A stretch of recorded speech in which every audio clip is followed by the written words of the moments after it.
Her World A Chat With. Hari ini Iwet Ramadan akan ngobrol dengan Yura Yunita. Hai Kak Iwet, apa Kamu kabar? hai-nya pakai ini dong, pakai gaya nyanyi gitu. Hai. Edan. Hai semua. Aku cerita sedikit ya, Yura Yunita adalah salah satu musisi favorit aku Aduh, di terima Indonesia. kasih banyak, terima kasih. Kenapa? Satu, melodius sudah pasti, suaranya bagus, jelas, ya kalau nggak kan nggak jadi penyanyi, bener nggak sih? Bener dong. Terus kemudian act performance-nya, stage performance-nya juga luar biasa sekali.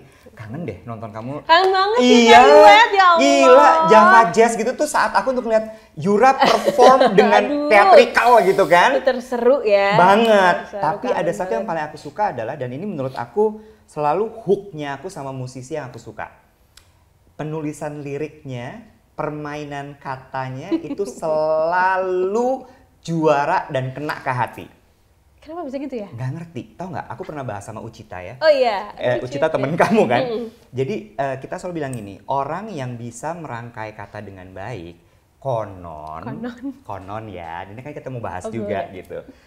Dia bisa menguraikan isi kepalanya dengan baik, Katanya gitu. gitu loh. Tapi belum tentu. Nah, cuma kita akan bahas satu-satu nih hari ini di Iya. Her World A Chat With ya. Mulai pertama adalah dari album dulu, Tutur Batin. Iya. Ya, ceritain dulu deh sama penontonnya A Chat With, Tutur Wow. Batin ini ceritanya tentang apa? Ya. Terus kemudian apa yang mau kamu sampaikan di album itu? Di album Tutur Batin ini sebenarnya album ketigaku. Yes. Jadi di album Tutur Batin ini aku benar-benar mencurahkan semua fase-fase perjalanan yang aku lewati sebagai perempuan, sebagai manusia, yang dimana dalam proses pendewasaan aku sebagai perempuan, ternyata aku juga melewati fase-fase tersebut. Fase-fase ini yang dimana mungkin dulu tuh aku denial sama diri aku sendiri. Mungkin aku kayak, kalau misalnya teman-teman mungkin bisa melihat di sosial media atau teman-teman banyak banget yang komen ke aku kayak, Kak Yura tuh kok kayak happy banget, kayak bubbly, kayak selalu positif dan lain-lain gitu.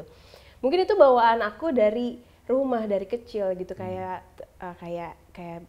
terlihat baik-baik aja, nggak apa-apa dan segala macam. Tapi ternyata di dalam fase-fase hidup aku ternyata ada juga fase yang ternyata baru aku sadari saat aku nulis lagu. Jadi waktu aku nulis lagu tuh kayak momen saat aku benar-benar menyelami diri aku sendiri, dan itu satu-satunya cara untuk aku untuk mengeluarkan semua kegelisahan yang ada di kepala aku. Karena kalau aku ngobrol sama orang lain tuh kadang kesusahan untuk, ternyata ada emotional constipation gitu dalam diri aku. Jadi kayak Susah ya, kalau konstipasi biasa pakai pencahar beres. Iya. Emotional constipation tuh nggak bisa pakai pencahar gitu ya. constipation itu ternyata aku alami dari lama gitu, bahwa jadi aku nggak mudah untuk mengutarakan emosi aku. Jadi kayak di luar tuh tampak baik, tapi di dalamnya ternyata gitu, dan ternyata mendam gitu, dan ternyata aku selama ini kayak denial gitu sama apa yang aku rasain. Jadi ternyata si fase-fase ini tuh memang fase yang pasti dialami oleh semua manusia. Itu ada namanya 5 stages of grief. Iya. Itu kan ada fase pertama tuh ada fase denial. Kalau kita tuh ternyata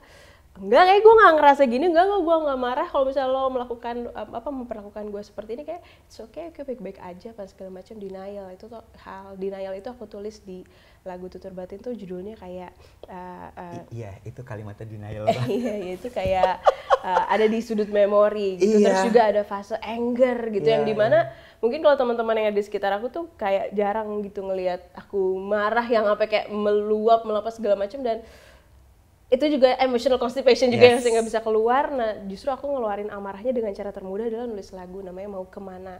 Itu ada di lagu Tutur Batin. Terus yang ketiga ada fase aku kayak bargaining, kayak what if moment, kayak ada di masa, aduh coba aja dulu kayak gue kayak gini, coba aja ya gue nggak kayak gitu, mungkin aku nggak ngerasain kayak gini hari ini, mungkin nggak kayak gini rasanya. Itu aku tulis di lagu Andai Saja gitu, yang awalnya aku tuh nggak tahu kalau itu adalah sebuah bentuk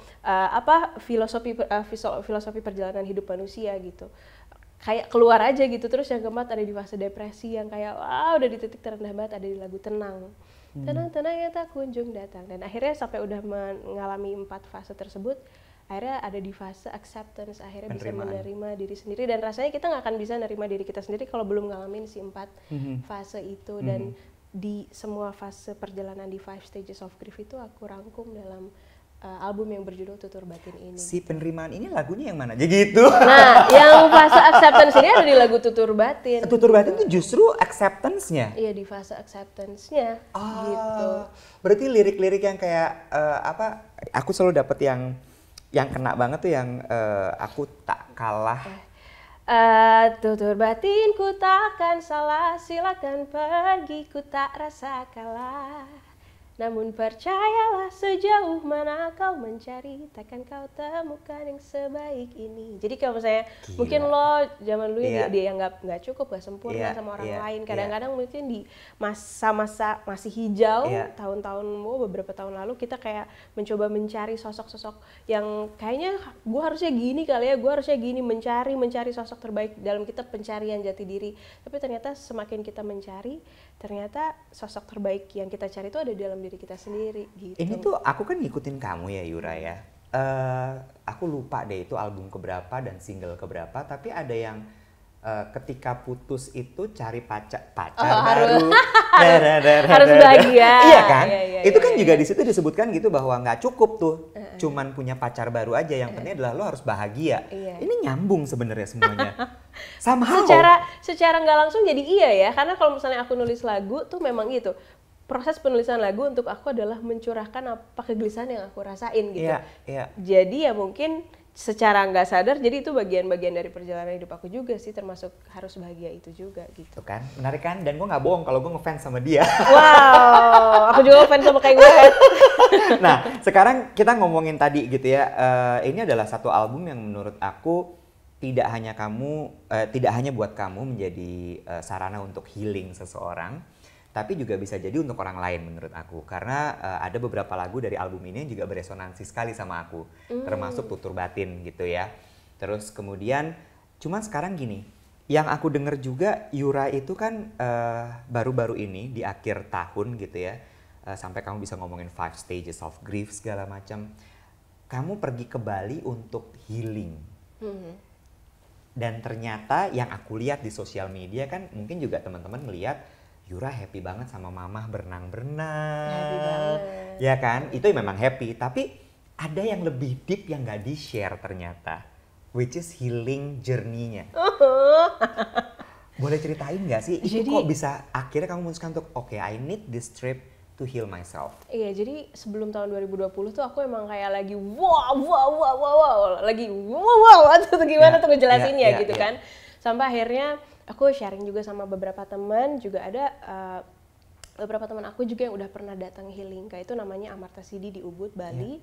Itu jadi kayak apa ya, udah punya sakit dari lama, anggaplah kita sebut misalnya sakit batuk udah kayak bertahun-tahun segala macam, tapi saat datang ke sana justru di healingnya tuh bukan dari obat batuknya apa segala macam, tapi dari dalam itu yang ternyata belum melepaskan lalalala. Akhirnya udah dari situ kayak udah nggak pernah sakit lagi gitu. Dan aku penasaran itu karena aku tuh udah cukup struggling with this hormonal imbalance problem. I heard that. Udah kayak wow dari pokoknya udah wow, udah kayak wow, udah kayak lama banget. Terus kayak udah ke macam-macam dokter nggak sana, tapi kayak kok timbul tenggelam terus gitu ya. Dan kayaknya itu dari dalam ternyata. Nah, aku ya kayaknya ini momen pandemi ini waktu yang tepat untuk mengenal diriku lebih dalam, aku untuk ngebersihin lagi juga. Akhirnya waktu kayak Agustus lalu sebelum aku nulis lagu Tutur Batin, sebelum albumnya pun rilis, aku datanglah ke sana. Aku konsultasi, dokternya tuh dari India, namanya Dokter Sujata. Kayaknya memang Dokter Sujata ini punya gift juga untuk bisa kayak ngerti kita lebih gitu ya. Is he a medical doctor atau medical doctor juga? Ayurvedic. Ayurvedic, oke. Terus medical center gitu. Terus ngobrol segala macem. Aku cuman kayak ngobrol ya soal hormonal imbalance kan, tapi somehow kalau misalnya lo ketemu sama dia tiba-tiba kayak ada pertanyaan apa terus kayak dia kayak bisa baca diriku yang aku kayak tidak gitu. Lepas semuanya. Lepas lah, terus tiba-tiba nangis aja gitu. Terus? Yang gue kayak lagi, tadi nggak apa-apa nih. Kenapa jadi begini? Kenapa jadi nangis gitu ya. Terus udah gitu? Tapi iya lagi gitu. Jadi salah satunya adalah, ya pokoknya disarankan untuk melakukan detox di sana. Tapi sebenarnya untuk aku, nggak perlu nginep di sana sebenarnya, mau di rumah juga bisa, tapi karena aku ada waktu, aku mau deh kayak healing di sini sekalian aja gitu. Datanglah aku healing di sana. Pertamanya tuh aku kayak cuman untuk 5 days juice detox. Dulu kayak ngerasa apa sih juice detox bisa kali di sini, beli aja juice itu gitu kan. Ternyata bukan seperti itu prosesnya kakak. Pokoknya jadi benar-benar detox di sana itu benar-benar yang berhubungan dengan mental, fisik, emotional, spiritual well-being juga tuh sangat berpengaruh terhadap pencernaan di dalam kita. Jadi kalau misalnya pencernaannya nggak bersih, itu juga akan ngaruh sama yang di sini. Nah, jadi di proses detox itu benar-benar ngebersihin sampai yang aku suka di sana proses. Jadi ada 1 hari jus, 2 jus, di hari ketiga ada momen untuk kayak liver flush gitu. Jadi malamnya kita kayak minum jamu gitu. Pagi-paginya kita akan kayak dor keluarlah tuh semua racun-racun detox. Nah, yang aku suka sebelum kita proses detox itu, kita tuh kayak duduk terus berdoa dulu sesuai keyakinan masing-masing, apa aja hal atau intention, hal-hal yang ingin kamu lepaskan atau kamu let go, ingin kamu keluarkan dari tubuh. Jadi saat nanti detox itu mudah-mudahan hal-hal toksik tersebut keluar bersamaan dengan pupita, aku nyebut pupita yang keluar dari tubuh, gitu kan. Nah itu tuh abis itu rasanya kayak plong. Nah habis itu aku masuk kayak ke Theta Healing gitu, masuk ke alam bawah sadar. Sebenarnya aku dulu udah pernah juga ikutan kayak hipnoterapi atau self healing dan segala macam, tapi ini mah Theta Healing. Yang awalnya aku ngerasa apa yang perlu di Theta Healing, kayak aku oke definisinya aja. Apa Theta Healing itu? Theta Healing itu kayak proses penyembuhan lewat alam bawah sadar gitu. Jadi Theta ya, kayak gelombang Theta gitu ya. Oke. Rasanya kalau udah masuk di alam bawah sadar itu kita nggak akan pernah dan nggak bisa membohongi diri sendiri. Kita akan sangat jujur dengan diri kita sendiri gitu. Jadi nanti tangan kita tuh akan kayak gini, dia kayak akan ngasih pertanyaan gitu. Kalau misalnya emang kita bohong, itu akan ngelepas sendiri. Jadi kita benar-benar nggak bisa bohong sama diri kita sendiri dan pun terapisnya. Lagi gitu. Itu one on one berarti? One on one dan private session gitu. Terus? Pokoknya singkat cerita, ternyata di situ aku baru menyadari dan menemukan bahwa selama ini aku masih punya luka batin yang belum sembuh.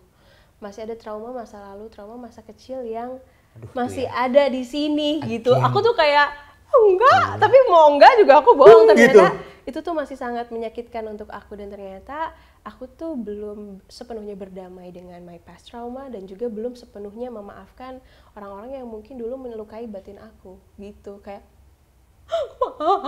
pokoknya itu momen yang sangat emosional sekali Theta Healing itu.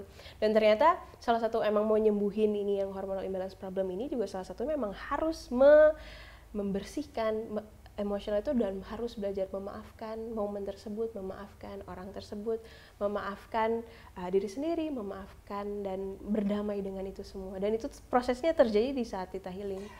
Ini tanpa bermaksud kita mengajak teman-teman untuk kemudian jadi self-diagnose ya, karena self-diagnose itu kan sangat tidak baik, tidak boleh gitu dilakukan. You need to meet the expert gitu ya, harus ketemu orang yang memang benar-benar ahli. Tapi berkali-kali aku ngobrol gitu ya mengenai masalah seperti ini, mental health, self healing dan sebagainya. Selalu child trauma itu selalu keluar. Past trauma termasuk ya luka batin masa kecil itu tuh selalu jadi problem utama. Dan ternyata separah itu ya Yura, sampai kena ke fisik. Ternyata kan aku juga kayak nggak kayaknya muka aja kali ya atau hormonal apa gimana, tapi enggak, ternyata dari dalam. Jadi di situ tuh aku kayak ada satu. Dia stated tuh si dokter dan terapisnya bilang ini tuh problem ini nyambung ke penyakit kamu pasti gitu. Nyambung sama pencernaan juga nyambung. Terus setelah itu kayak apa, ada satu dia guide aku ke satu bentuk visualisasi yang aku temukan sendiri, yang dimana di masa lalu waktu itu aku sempat dianggap gak cukup, dianggap gak sempurna. Aku pernah mungkin aku ngerasa kayak it's okay, nggak apa-apa. Jadi kayak kalau misalnya aku bisa cerita dulu waktu aku remaja sekali, aku tuh pernah diajak oleh misalnya anggaplah mungkin kalau sekarang namanya label, tapi kalau dulu tuh apa gitu. Terus oke, Yura tuh bagus suaranya, oke, bikin lagu bagus, main piano jago, udah. Tapi kamu gak cocok jadi penyanyi, kamu gak bisa jadi penyanyi karena kamu terlalu pendek gitu. Dan physically, dan itu tuh bener-bener di sekeliling banyak sekali orang. Dan itu kena banget ke kamu. Aku ngerasa itu gak kena ke aku ngerasa itu kayak baik-baik aja. Emang pendek gitu. Emang pendek lagi, ya udah kali ya gitu. Emang pendek. Nah terus akhirnya ya udah kamu bikin lagu aja udah, tapi nanti vokalisnya cari muka yang lebih bule, lebih tinggi, semampai deh pokoknya, yang matanya coklat apa segala macam. Terus gue tuh kayak oke, gitu. Ya Allah. Tuh kayak masih hijau banget kan, ya udah deh gitu. Gak apa-apa deh, yang penting bisa masuk. Enggak juga sih, tapi karena gue passionnya emang ingin bermusik aja gitu. Gue juga dulu gak, kalau gue harus jadi penyanyi gitu, enggak. Cuman ternyata momen itu tuh mungkin secara nggak langsung menyakiti gue saat itu, tapi gue yang oke guys, gak apa-apa, it's okay gitu. Terus sampai gue nemenin momen mereka audisi untuk menggantikan wajah gue, tapi suaranya suara gue, tapi wajahnya wajah bohong, lip sync. Dan gue tuh itu masih hijau banget, zaman dulu banget. Terus gue ngerasa kayak tahun berapa itu, sebelum X Factor? Sebelum jauh SMP kali gue ya. Ya Allah, berapa? Tapi gue tuh kayak I'm okay, gak apa-apa guys, it's okay gitu. Terus gue nemenin audisi dan segala macam, tapi untungnya gue ada di support system yang nyokap gue segala macam tuh kayak potensi kamu jauh lebih besar daripada apa yang mereka standarkan gitu. Jadi beauty standar menurut mereka tuh ya kamu nggak cocok, tapi dari situ akhirnya ya mamaku juga yang menguatkan bahwa iya, makanya ada di lirik Tutur Batin, kau yang kesana kemari kau anggap aku tak cukup. Semua kesempatan dan langkahku coba kau tutup. Lalu hey, terus kayak aku ingat mama aku udah bilang, kan ku buat jalanku sendiri. Gitu. Jadi yaudah kalau misalnya orang itu nggak kasih kesempatan karena your beauty standard nggak sesuai dengan beauty standard yang mereka ciptakan, ya kita bikin jalan kita sendiri. Nah habis itu jadi ya udah aku bikin lagu sendiri, dan habis itu belum sempat juga itu terjadi, ya udah mohon maaf banget nih semuanya gitu, tapi tetap berhubungan baik gitu walaupun itu cukup menyakitkan. Habis itu thank you guys, kita pamit, kita mau bikin jalan kita sendiri gitu. Akhirnya udah kita bikin lagu sendiri, nyanyi sendiri sampai sekarang. Dan itulah. Dan gue rasa itu, gue ngerasa itu baik-baik aja kayak Iwet, tapi ternyata saat udah di alam bawah sadar itu ternyata menyakitkan sekali. Gitu. Mungkin ada waktu itu zaman dulu masih ada di fase nyari-nyari, harusnya gue gini kali ya, harusnya gue lebih tinggi apa segala macam. Tapi seiring gue bertambah dewasa dan seiring pencarian diri gue sendiri, ternyata ya versi terbaik tuh versi yang udah dikasih sama Tuhan sekarang gitu. Nah, yang tadi kamu juga menarik kamu sebutin ya, setelah kamu menemukan gitu ya, oke aku sakit ternyata di ini, gue sakit di situ, ternyata pengalaman ini menyakitkan sekali sampai terluka, dan nggak bisa diapa-apain ya Yur, yang bisa dilakukan adalah cuma diterima dan dimaafkan. Iya, dan karena menurut aku proses kayak self healing itu adalah proses menerima semua yang sudah terjadi dan memaafkan semua perasaan luka batin itu dan lain-lain. Kayak misalnya banyak kan orang-orang ramai di sosial media, liburan dikit healing. Healing, tapi pasti udah kalau balik lagi ke rumah perasaan kamu masih kosong. Ya itu kan nggak sembuh. Iya, karena yang harus dicari adalah sebenarnya diri kamu sendiri. Yang harus ditemukan itu adalah diri kamu sendiri, bukan kayak udah mau jauh ke luar negeri kemana segala macam. Hatimu akan tetap kosong gitu. Ternyata yang bisa bikin penuh hati kita adalah saat kita udah bisa benar-benar menemukan siapa diri kita dan menerima diri kita, semua masalah dan luka batin yang dari kecil, mungkin dari umur 5 sampai 7 tahun yang emang kita alami, udah berdamai dengan itu, insya Allah sih nggak akan kosong lagi, nggak akan pencarian lagi. Ini menarik ya, kemarin tuh aku baru abis ngobrol soal 1000 HPK. Kamu pernah tahu nggak sih 1000 hari pertama kehidupan? Itu adalah mulai dari janin sampai umur 2,5 tahun kalau nggak salah. Ternyata tuh dari janin, ketika kita udah jadi janin, ibu ngucap sesuatu itu udah menoreh hati kita gitu. Ketika dia udah ditiupkan rohnya, kan kalau di agama muslim 40 hari gitu ya, ditiupkan rohnya, itu udah makin lagi. Kebayang nggak sih kalau misalnya kita nggak tahu soal itu ya, luka-luka itu bisa akan kebawa terus, dan itu tadi pengaruhnya ke fisik gitu. Nah, yang paling menarik dan selalu ditanyakan sama orang adalah bagaimana cara accept, menerima. Kan kamu tadi udah tahu tuh ya, oke luka yang ini, luka yang itu. Nerimanya gimana Yura? Nah gitu kan ini pertanyaan, banget loh. Gimana tuh Pak ini ya kan, iya, menerimanya. Nah yang gue pelajari saat 14 hari healing journey aku di sana, bahwa itu dia kekurangan gue selama ini adalah denial. Kayak misalnya kamu marah, enggak. Kamu kesel, enggak. Kamu tuh membawa itu menjadi humor gitu ya. Iya, enggak kok kayak satir gitu. santai aja guys gitu Dan ternyata I'm okay gitu. Di situ gue bener-bener apa ya? Untuk gue pribadi, cara akhirnya menerima itu gue ucapkan selantang-lantangnya gue marah. Gue belum, ya gue nggak terima, gue belum bisa memaafkan orang tersebut. Dan untuk gue pribadi, mungkin untuk orang lain bisa jadi itu mudah, tapi untuk gue itu sulit sekali untuk bilang gue kecewa, gue marah, gue benci. Itu tuh gue harus mengakui perasaan sakit itu, gue takut. Itu aja tuh susah. Itu part untuk mengakui aja tuh udah. Pas mau di alam bawah sadar aja gue kayak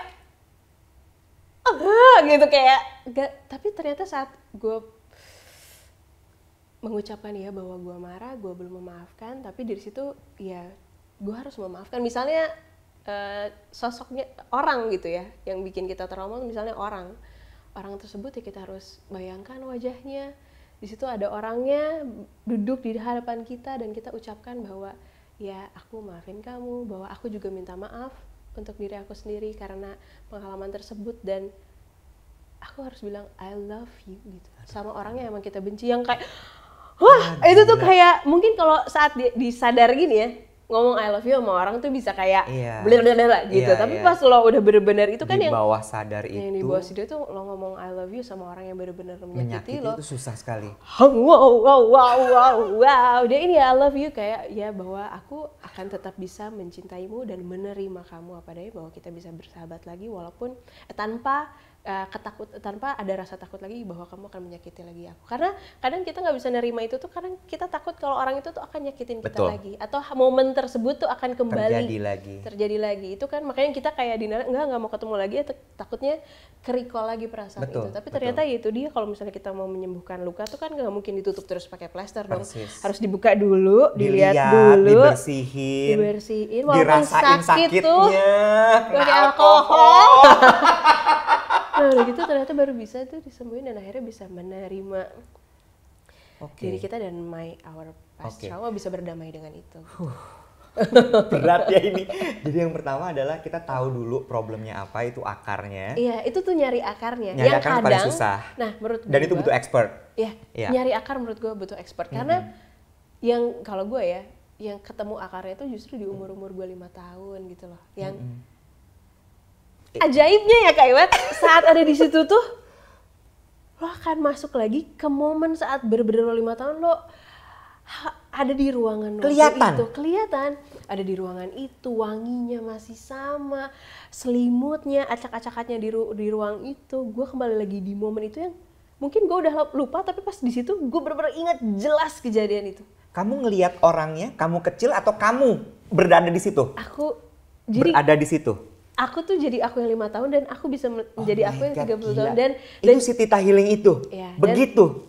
Dan habis itu lihat Yura kecil yang 5 tahun itu lagi ngelihat kamu. Wah, itu kayak nangis tuh aku terus gitu. Lihat Yura yang lagi kecil, betapa dia pure-nya, betapa dia masih punya passion yang sangat besar, betapa dia nggak punya kekhawatiran akan masa depannya. Dan sekarang yang 30 tahun kamu akan bicara dengan Yura kecil bahwa I will protect you, aku di sini untuk menjaga kamu, dan bilang sama Yura kecil bahwa aku di umur sekarang yang 30 tahun tuh baik-baik aja loh gitu tuh. Dan akhirnya aku masukin Yura kecil ke dalam hatiku dan aku memeluk dia tuh. Wah, itu susah sih dijelasin. Ngerti kesannya kayak halu ya. Kesannya kayak halu, tapi lo kalau udah di alam bawah sadar itu terjadi dan itu bener-bener powerful sih buat aku gitu. Gila. Oke. Dan ternyata itu semua tuh bukan terangkum tapi tertuangkan lewat lirik-lirik lagu kamu ya. Semua sakit-sakit itu sebenarnya ada tuh semua di dalam lirik lagu kamu. Terutama di album Tutur Batin ini. Nah, efeknya setelah 14 hari waktu itu ya, apa yang dirasain? Efeknya bener-bener jadi lighter. Aku kayak tau gak, sebelumnya tuh kayak ada batu, tau gak sih, kayak ada batu. Tapi pas udah beres tuh kayak wah, kayak ada kayak 5 kilo batu dalam diri kita, kayak jadi lebih lighter, jadi lebih peaceful, jadi lebih clear ya. Jadi kan jadi di 14 day healing journey ini benar-benar dijaga pola makan, juga benar-benar pola hidup. Kenapa jadi mesti 14 hari? Sebenarnya macam-macam sih, ada yang 3 hari, 5 hari, 7 hari, 14, ada yang 21, ada yang 30 gitu. Oh, 3 juga bisa, 3 hari juga bisa? 3 hari juga bisa, jadi mereka tuh nggak memaksakan, sesuai kemampuan kita aja dan punya waktunya berapa lama. Nah, kenapa mesti berhari-hari? Itu benar-benar mengubah habit kita sebagai pribadi kita, karena mungkin kalau di Jakarta udah kayak wow mau bangun sampai tidur apa segala macam, tapi untuk kesehatan mental tuh benar-benar yang aku pelajari di sana, aku juga masih belajar bahwa pola hidup itu penting, dan juga pola makanan yang masuk ke dalam tubuh kita, juga yoga. Aku tuh kayak ada, jadi kita disarankan bangun sebelum jam 5 subuh, yang dimana sebenarnya secara Islam tuh emang harus sholat subuh guys, gitu kan. Sebenarnya udah ada ilmu-ilmu itu guys, cuman kadang-kadang kita suka lupa. Tapi di sana aku diingatkan kembali bahwa sebenarnya dokternya tuh Hindu, gitu. Tapi beliau benar-benar menghargai aku sebagai Muslim, gitu, bahwa sebelum jam 5 subuh harus udah bangun, sholat subuh gitu, dan meditasi, dan habis itu jam 8 pagi yoga. Itu setiap hari. Jadi aku semenjak dari situ setiap hari mesti yoga, karena gini Kaiwat, aku dari dulu orangnya tuh pecicilan banget. Pecicilan bener-bener gak bisa diem. Pengennya boxing atau tenis atau nge-gym. Iya, ada tuh kan momen-momen itu. Terus aku tuh dulu pernah ikut yoga, tapi karena nggak tahu esensinya, jadi kayak ngapain sih nih kayak gerak-gerak gitu, bosen kali gitu, nggak bisa. Tapi ternyata saat di sana aku betul-betul memahami esensinya yoga, melatih pernafasan, yang dimana teknik pernafasan yoga itu benar-benar bisa bikin kita jadi kayak center, dan juga bisa mengenal diri lebih dalam, lebih calm, lebih damai sama diri kita sendiri. Iya, center. Iya. Antara ini sama tubuh tuh nyatu jadi satu. Nyatu gitu, dan jadi nggak kemana-mana, lebih mindful juga. Habis itu makan dijaga setiap hari, dan juga ada beberapa treatment yang dilakukan, kayak treatment Ayurveda. Habis itu malamnya juga ada meditasi, dan itu dilakukan setiap hari selama 14 hari, dan ya itu jadi rasanya benar-benar beda sih. Gila. Ini tuh sebuah obrolan yang kemudian makin meyakinkan aku gitu ya. Kayaknya aku harus deh ini. Iya, aku sangat recommended banget ya. Karena gini loh, problem orang-orang perkotaan, orang urban gitu ya, itu selalu adalah penyakit itu tadi, hormonal imbalance, GERD. Ya nggak sih? Iya. Terus GERD itu kan yang aku tahu juga sebenarnya psikis banget. Masalah kayak makan lo nggak teratur, lo nggak boleh makan pedas, kopi, apa segala macam itu cuman triggernya. Tapi yang membuat lo sakit itu adalah sebenarnya pikiran lo yang nggak sehat gitu. Bukan nggak sehat ya, kita sebut sebagai mungkin busy mind, nggak bisa mengontrol dan lain sebagainya gitu. Terus ada fun fact juga, fact nggak tahu fun apa enggak ya. Cuman waktu itu waktu aku kesana aku ditemenin sama Dona, gitu. Tapi aku benar-benar pengen Dona ada di samping aku, nemenin aku cerita gitu. Dona tuh asalnya cuma nemenin aja Kak. Tapi ternyata saat aku udah open cerita, Dona jadi ikut konsultasi juga. Terus? Lo tau kan Dona, ya gimana sih laki-laki di kota besar tuh selalu kayak kelihatan kuat. Iya banget. Bisa mengendalikan semuanya sendiri, ego. Apa tuh sedih? Tidak, gitu kan. Tapi ternyata saat udah kesana, benar-benar dia terbaca juga bahwa ada trauma masa kecilnya juga yang belum selesai, akar-akar di masa itu. Dan itu dia, kadang-kadang kalau laki-laki kan kayak ngapain sih kayak gini, nggak butuh kali gitu, kayak gue bisa nyelesain semuanya sendiri. Tapi kalau ternyata untuk di sana dan di sini juga aku belajar juga, dan Dona juga belajar bahwa laki-laki tuh kadang-kadang suka denial, dan it's okay banget untuk laki-laki juga butuh ahli untuk membantu menyembuhkan akar-akar trauma masa kecilnya gitu. Jadi akhirnya Dona juga ikutan, dan justru Dona yang lebih disarankan untuk ikutan pancakarma di sana. Karena? Ya karena pasnya itu yang belum selesai. Dan selalu akarnya tuh di umur 5-7 tahun. Ya, itu dengan hubungan dengan orang tua, dengan keluarga dan sebagainya. Gitu. Oke. Mungkin kita kasih recap sedikit karena ini obrolan ini menarik sekali, cuman waktunya kita juga terbatas gitu kan ya. Ngomongin soal pentingnya tadi gitu ya, self healing, journey to the past, ya, knowing yourself, knowing your trauma dan sebagainya. Apa aja sih sebenarnya kuncinya yang harus kita lakukan dan kamu pelajari waktu di trip healing kamu kemarin? Kalau yang aku pelajari yang the real trip healing, bukan healing trip biasa. Karena zaman sekarang semuanya healing trip gitu. Yang pasti ternyata mesti disiplin sama pola hidup nomor 1. Yang itu kalau misalnya sesuai agama masing-masing sih. Kalau untuk aku ternyata penting juga untuk kita bisa mendekatkan diri sama yang di atas. Karena pencarian diri sendiri pencarian makin kita deket sama yang di atas, ternyata semakin deket kita bisa menemukan diri sendiri. Itu dari itu mau proses meditasi, apa itu sholat, apa itu zikir mungkin, I don't know, zikir gitu. Cuman yang aku pelajari dari proses aku berlatih pernafasan lewat yoga. Yang dulu misalnya sholat tuh kayak apa nih? Kadang kalau dulu tuh kalau sholat tuh kayak keharusan, tapi kalau sekarang kok jadi kebutuhan ya. Saat aku udah belajar soal si teknik pernafasan itu dan bagaimana bisa fokus sama apa yang sedang kita lakukan, lebih mindful, saat sholat juga lebih mindful itu, terus juga jaga pola bangun tidur dan pola tidur juga itu ngaruh banget, dan penting banget untuk tidak megang handphone 3 jam setelah kita bangun tidur. Jadi supaya kita bisa lebih fokus dulu sama diri kita sendiri, lebih fokus sama apa yang udah terjadi ke belakang dan apa yang ingin kita lakukan ke depan.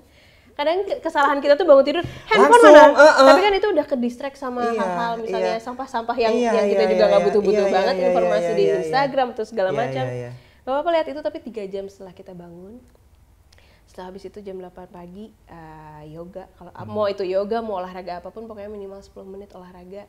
Karena itu juga akan ngebalance semua yang ada dalam tubuh, pola makan juga nggak makan junk food dan lain-lain.